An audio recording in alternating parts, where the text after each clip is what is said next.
You know, when you're moving/renovating and you just kind of move your life to whatever room is available at the moment? This was the first room ready upstairs. We were sick of sleeping on couches, air mattresses, hotels, you name it. This was our first room with real bed for all 5 of us while we finished the rest of the upstairs. Fast forward 2 years, I'm finally making this into a beautiful guest bedroom. It all started with these IKEA Trundle beds. I wanted a king-size bed with trundles on both sides, and that does not exist. It had always been my plan to make these trundles look like one bed so that it looked prettier when it wasn't in use.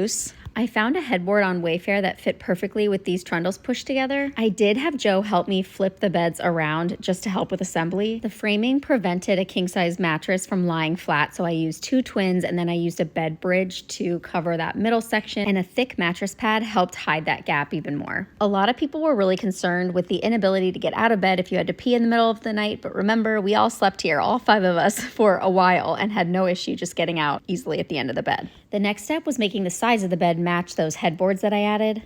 I found this awesome peel and stick fabric that was literally a perfect match, and I just wrapped all the white in this fabric. It's such a pretty color. It turned out really well. You cannot tell that these beds are IKEA, but did I mention it also has a little drawer for pillows, and then the mattress can store right underneath, so it's a great storage solution.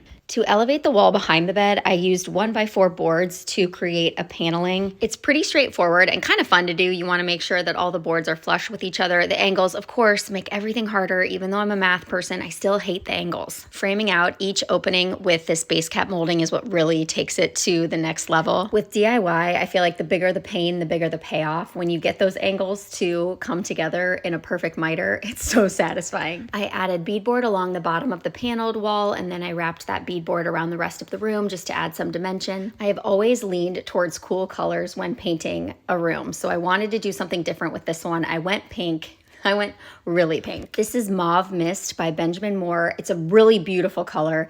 I did not test it out in the room before using it. It was a little too much, reminded me of Barbie, so I went in with the Dusty Rose, which is what I had originally envisioned for the space. This color is Monet by Benjamin Moore, and it is so perfect. Then it was time to furnish and decorate the space. I found the most beautiful floating nightstands that still allowed for the trundles to pull out underneath.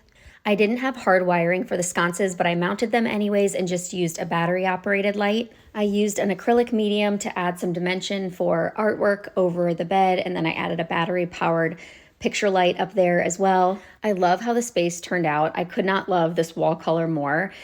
I just have to now figure out the other side of the room. So there will definitely be a part 2 to this bedroom. There's a little bathroom and additional storage on this side once I clean up the mess.